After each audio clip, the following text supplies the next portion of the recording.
ఆంధ్రప్రదేశ్లో అధికారంలోకి వచ్చిన కూటమి ప్రభుత్వం ఎన్నికల ప్రచారంలో ఇచ్చిన హామీలను అమలు చేసే దిశగా అడుగులు వేస్తోంది. ముఖ్యంగా సూపర్ సిక్స్ పథకాలను అమలు చేయడమే లక్ష్యంగా ప్రభుత్వం పనిచేస్తోంది.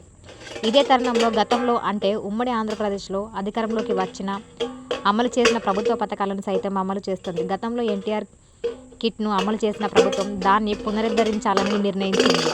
తాజాగా గతంలో డ్వాక్రా సంఘాల్లోని ఎస్సీ, ఎస్టీ మహిళల కోసం ఉన్నతి పథకంను పునరుద్ధరించింది.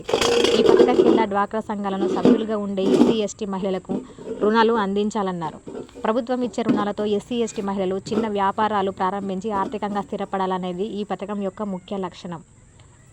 రూ.50,000 వరకు సున్నా వడ్డీకే రుణాలు ఉమ్మడి ఆంధ్రప్రదేశ్ రాష్ట్రంలో తెలుగుదేశం ప్రభుత్వం అత్యంత ప్రతిష్టాత్మకంగా తీసుకువచ్చిన పథకం ఉన్నది.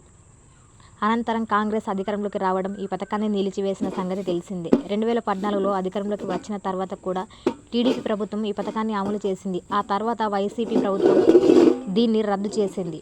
తాజాగా మళ్ళీ కూటమి ప్రభుత్వం అమలు చేయాలని నిర్ణయించింది. గతంలో ఉన్నత పథకం కింద డ్వాక్రా సహాయక సంఘాలలో సభ్యులుగా ఉన్న ఎస్సీ, ఎస్టీ మహిళలకు ఒక్కొక్కరికి రూ.20,000 చొప్పున నుంచి 50,000 వరకు సున్నా వడ్డీకి రుణాలు ఇచ్చిన సంగతి తెలిసిందే.